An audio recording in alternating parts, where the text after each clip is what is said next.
The city of all nations was a symbol of unity, the tool by which the magic users of Mansa and the sentient arthropods of Secta overcame their differences and worked together to forge a new path for all sentient beings to see a better future. That was what the history books said anyway. A lot of people in Mansa said it was a farce by which the Sectans brought their disgusting savagery to the world. Killstop's mother believed it was a tool for the Mansers to put a pretty face on their enslavement of the Sectans. Viserys thought it was a bustling city full of idiots willing to allow their money to be liberated. And out of all the interpretations, Killstop found Viserys's to have the most of the evidence. The brave, dashing, handsome hero of the Dragonfly Nation, who came up with his own adjectives, was currently taking advantage of his massive eyes to stare in all directions at the enormous buildings towering over the Mansers and beetles scurrying all around them, from politicians and dignitaries to merchants looking for a quick buck, and lobsters and crabs demanding the former group move against the fungoids and restore their homelands. Killstop himself preferred to take on the traditional manted meditation pose, arm blades curled for the strike. Do you see anything particularly interesting? Similar to most mantids, Killstop possessed an uncanny patience, but even he was finding difficulty stomaching the long hours they had simply stood there. Too many pyromancers around. Anything we tried to take now could get too hot. Pun, as always, fully intended. That didn't stop you from taking the Wasp Princess's ceremonial dagger the last time the Queendoms held their ceremony here. My center arm on the left still doesn't work properly from the singeing I received. I barely escaped with my life. Besides, I think that only worked because she fancied me. When she got pregnant and was declared queen, she threatened to mobilize the Wasp armies against the Dragonfly Nation, unless they either ripped your wings off and then started eating you alive in front of her, or hand you over to the Wasps so they could make you wish that had happened. The best lovers are always pretending they want to brutally murder you. If you'd actually been in the Dragonfly Nation, I believe they would have done it. Devourer, the only reason she hasn't invaded is because the Mansers intervened with their whole stop conquering each other not speech. My mother might have found it hilarious, them judging others for conquering. To be fair to them, I don't think we have the ability to claim they're wrong about our savagery when someone wants to start a war over someone else's inability, not refusal, to eat someone alive. This annoyed Killstop more than it reasonably should have. Have you seen what biomancers do to us when they get curious? It was a joke, my friend. Lighten up. Killstop wanted to respond to this, but he wasn't entirely certain how.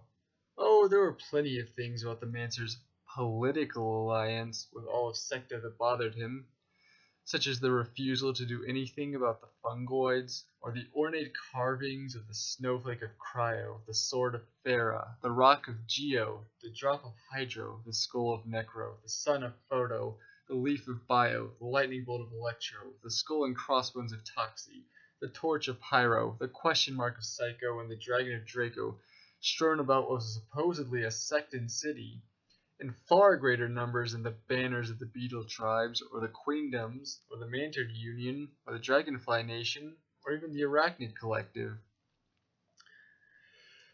Or the fact that biomancers consistently experimented on Sectans with only slaps on the wrist when exposed to the public, or how every international political matter in Secta was overseen by the Mansers when Mansers were not overseen by the Sectans, or how every Sectan used the Mansers' language to describe each other, while no one could speak any Sectan language outside of their own race.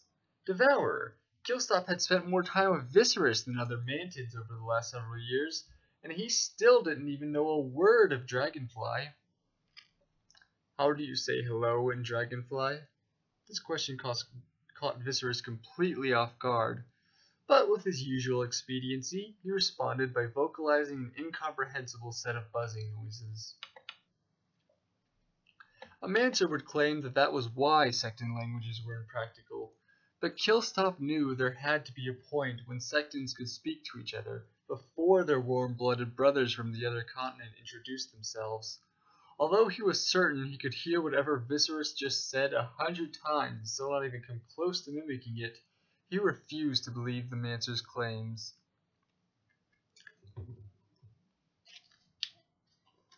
Viserys wanted to question his longtime companion about this sudden interest in linguistics, but something caught his eye.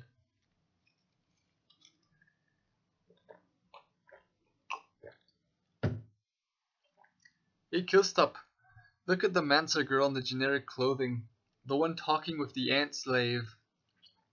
Killstop bristled at the derogatory term for male ants who left the queendoms until fertility, at which point, of course, the female soldiers would capture him to be raped by their queen for the rest of his life.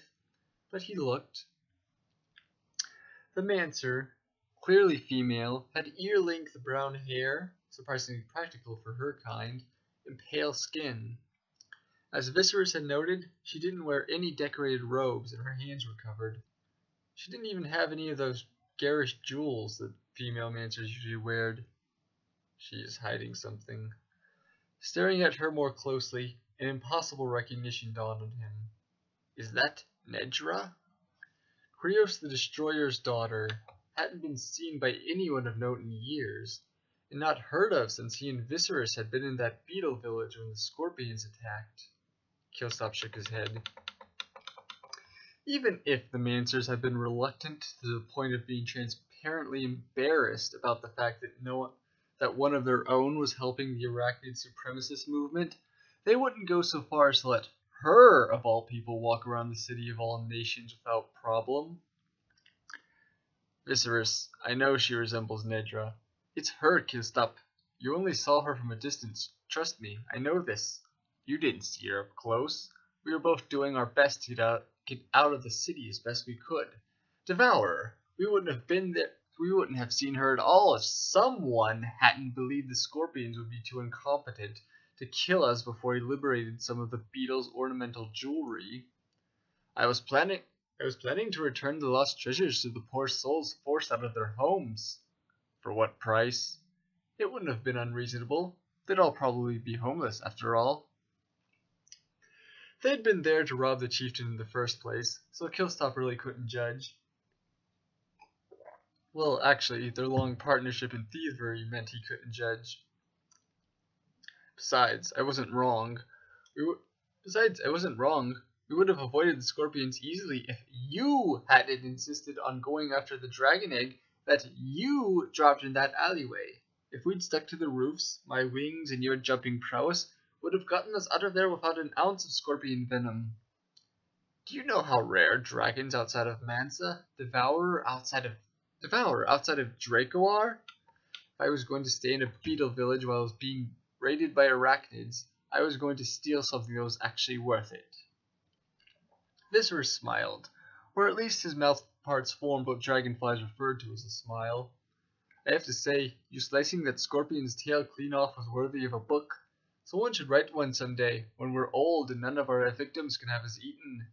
His smile faded. Anyway, remember, I'm a dragonfly. Manted eyes are good, but mine are the best around. I know what I'm seeing, and this is definitely the same girl that killed all those beetle soldiers single-handedly. Well, if you don't count the one she killed first.